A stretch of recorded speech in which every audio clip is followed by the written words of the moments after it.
अध्याय 2 गीता का सार। संजय ने कहा, करुणा से व्याप्त शोकयुक्त अश्रुपूरित नेत्रों वाले अर्जुन को देखकर मधुसूदन कृष्ण ने ये शब्द कहे।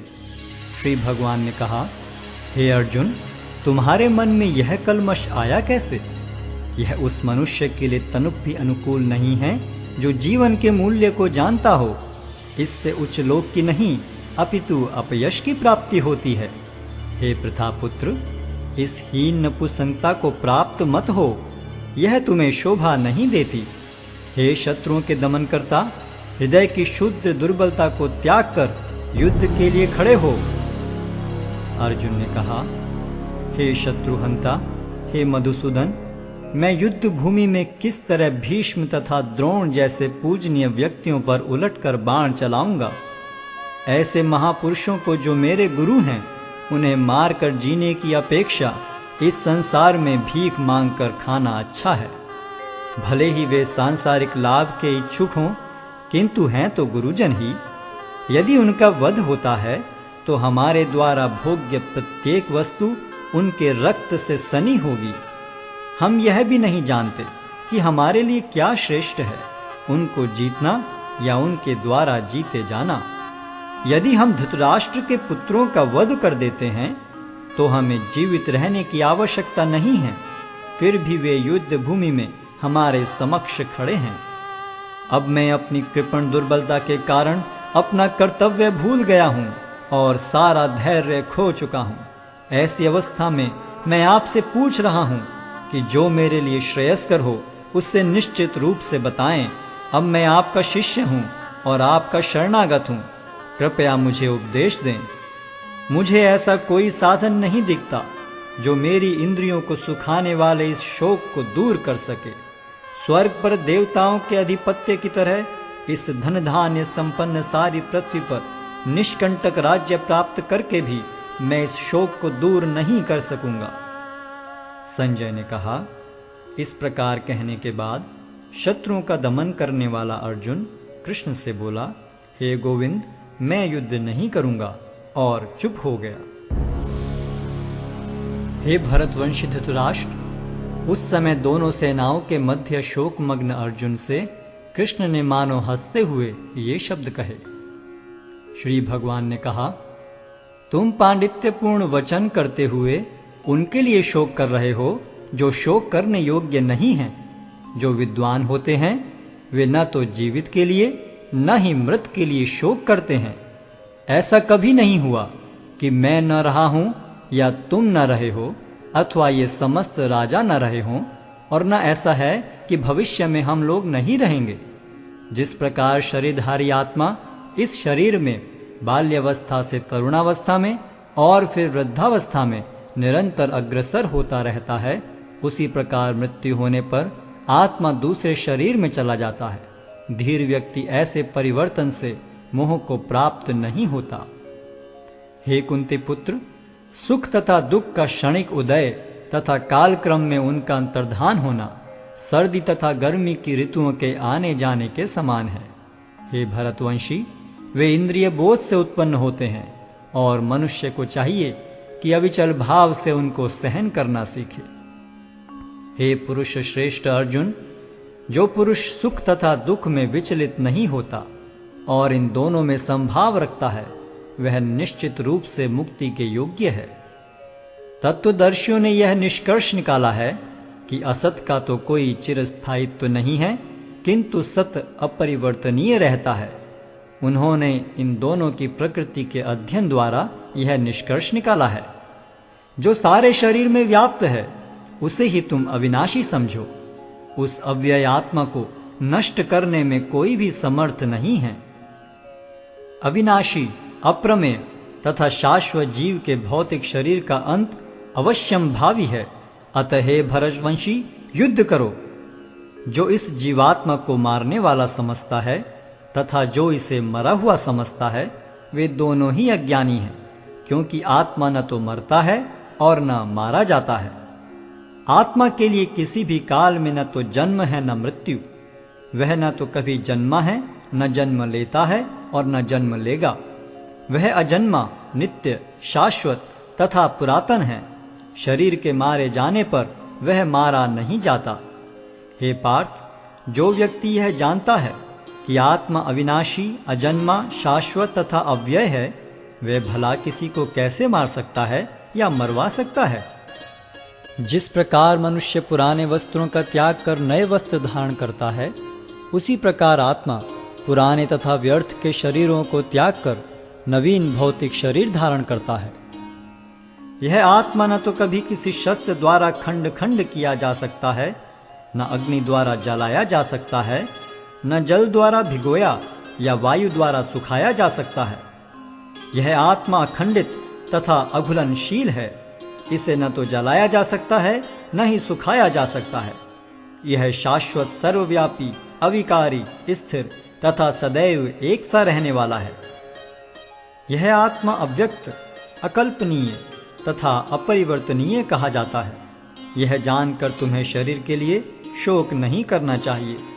किंतु यदि तुम यह सोचते हो कि आत्मा अथवा जीवन का लक्षण सदा जन्म लेता है तथा सदा मरता है, तो भी हे महाबाहु, तुम्हारे शोक करने का कोई कारण नहीं है। जिसने जन्म लिया है उसकी मृत्यु निश्चित है, और मृत्यु के पश्चात पुनर्जन्म भी निश्चित है। अतः अपने अपरिहार्य कर्तव्य पालन में तुम्हें शोक नहीं करना चाहिए। सारे जीव प्रारंभ में अव्यक्त रहते हैं, मध्य अवस्था में व्यक्त होते हैं और विनष्ट होने पर पुनः अव्यक्त हो जाते हैं। अतः शोक करने की क्या आवश्यकता है? कोई आत्मा को आश्चर्य से देखता है, कोई इसे आश्चर्य की तरह बताता है तथा कोई इसे आश्चर्य की तरह सुनता है, किंतु कोई कोई इसके विषय में सुनकर भी कुछ नहीं समझ पाते। हे भरतवंशी, शरीर में रहने वाले का कभी भी वध नहीं किया जा सकता, अतः तुम्हें किसी भी जीव के लिए शोक करने की आवश्यकता नहीं है। क्षत्रिय होने के नाते अपने विशिष्ट धर्म का विचार करते हुए तुम्हें जानना चाहिए कि धर्म के लिए युद्ध करने से बढ़कर तुम्हारे लिए अन्य कोई कार्य नहीं है। अतः तुम्हें संकोच करने की कोई आवश्यकता नहीं है। हे पार्थ, वे क्षत्रिय सुखी हैं जिन्हें ऐसे युद्ध के अवसर अपने आप प्राप्त होते हैं, जिससे उनके लिए स्वर्ग लोक के द्वार खुल जाते हैं। किंतु यदि तुम युद्ध करने के स्वधर्म को संपन्न नहीं करते, तो तुम्हें निश्चित रूप से अपने कर्तव्य की उपेक्षा करने का पाप लगेगा और तुम योद्धा के रूप में भी अपना यश खो दोगे। लोग सदैव तुम्हारे अपयश का वर्णन करेंगे, और सम्मानित व्यक्ति के लिए अपयश तो मृत्यु से भी बढ़कर है। जिन जिन महान योद्धाओं ने तुम्हारे नाम तथा यश को सम्मान दिया है, वे सोचेंगे कि तुमने डर के मारे युद्ध भूमि छोड़ दी है, और इस तरह वे तुम्हें तुच्छ मानेंगे। तुम्हारे शत्रु अनेक प्रकार के कटु शब्दों से तुम्हारा वर्णन करेंगे और तुम्हारी सामर्थ्य का उपहास करेंगे।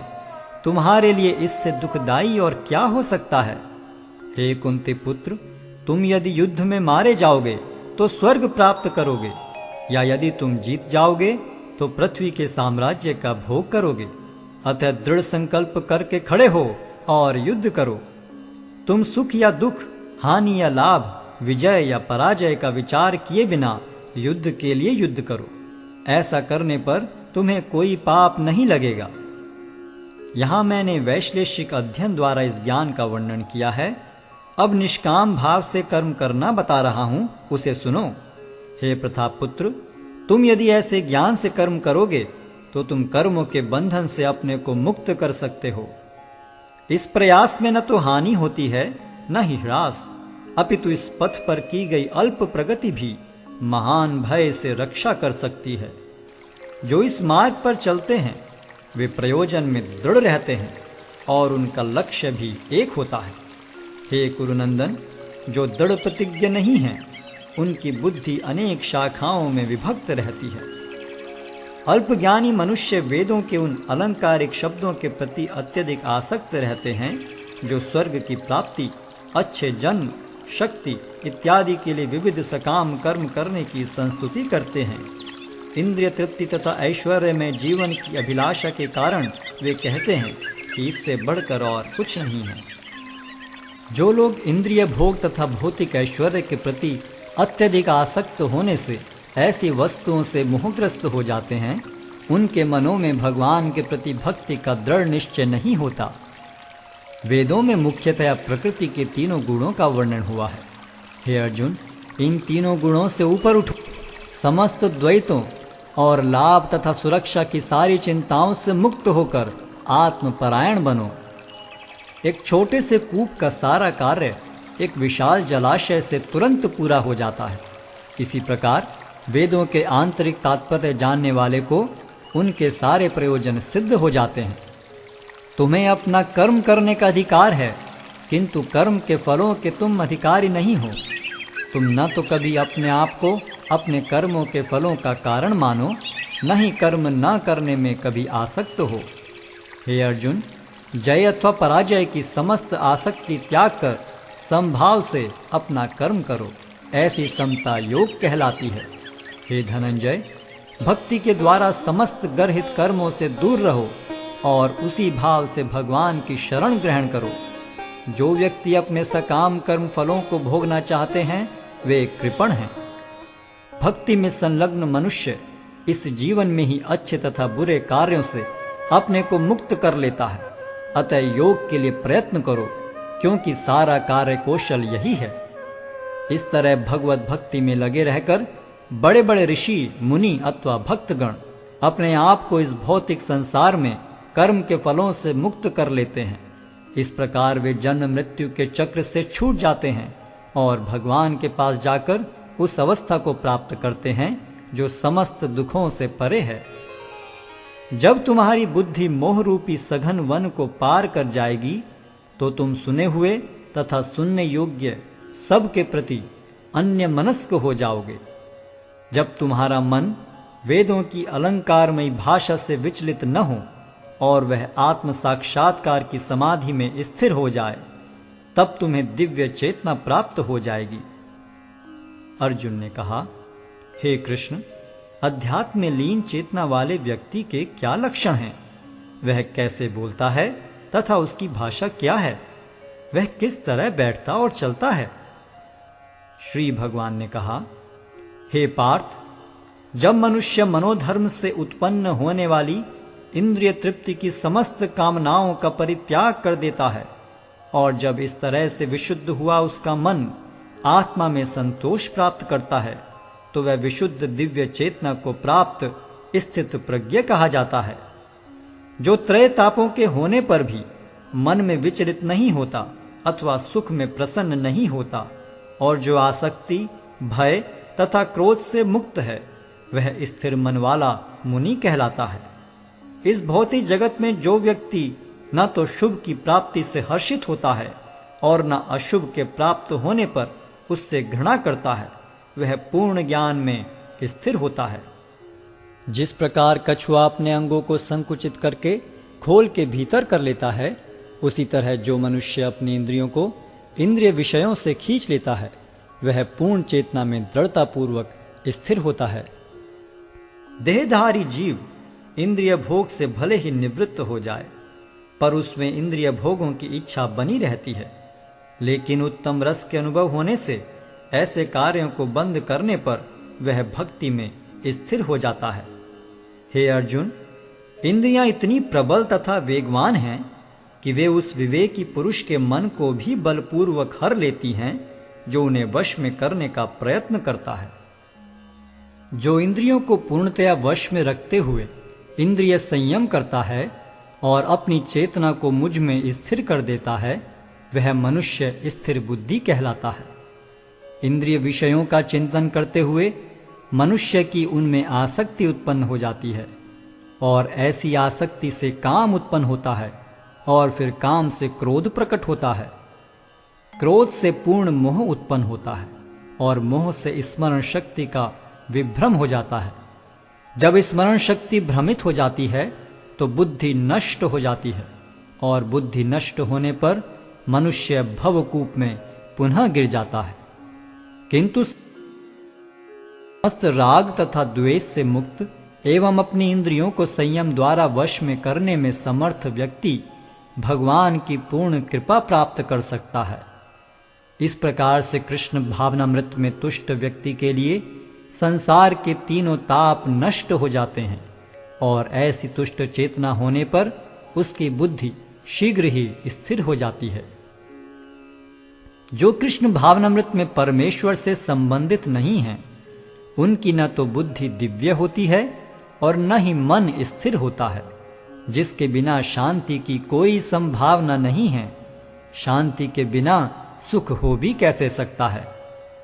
जिस प्रकार पानी में तैरती नाव को प्रचंड वायु दूर बहा ले जाती है, उसी प्रकार विचरणशील इंद्रियों में से कोई एक जिस पर मन निरंतर लगा रहता है, मनुष्य की बुद्धि को हर लेती है। अतः हे महाबाहु, जिस पुरुष की इंद्रियां अपने अपने विषयों से सब प्रकार से विरत होकर उसके वश में हैं, उसी की बुद्धि निस्संदेह स्थिर है। जो सब जीवों के लिए रात्रि है, वह आत्म संयमी के जागने का समय है, और जो समस्त जीवों के जागने का समय है, वह आत्मनिरीक्षक मुनि के लिए रात्रि है। जो पुरुष समुद्र में निरंतर प्रवेश करती रहने वाली नदियों के समान इच्छाओं के निरंतर प्रवाह से विचलित नहीं होता और जो सदैव स्थिर रहता है, वही शांति प्राप्त कर सकता है, वह नहीं जो ऐसी इच्छाओं को तुष्ट करने की चेष्टा करता हो। जिस व्यक्ति ने इंद्रिय तृप्ति की समस्त इच्छाओं का परित्याग कर दिया है, जो इच्छाओं से रहित रहता है और जिसने सारी ममता त्याग दी है तथा अहंकार से रहित है, वही वास्तविक शांति को प्राप्त कर सकता है।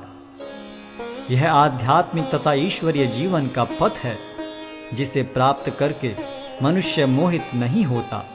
यदि कोई जीवन के अंतिम समय में भी इस तरह स्थित हो, तो वह भगवत धाम में प्रवेश कर सकता है।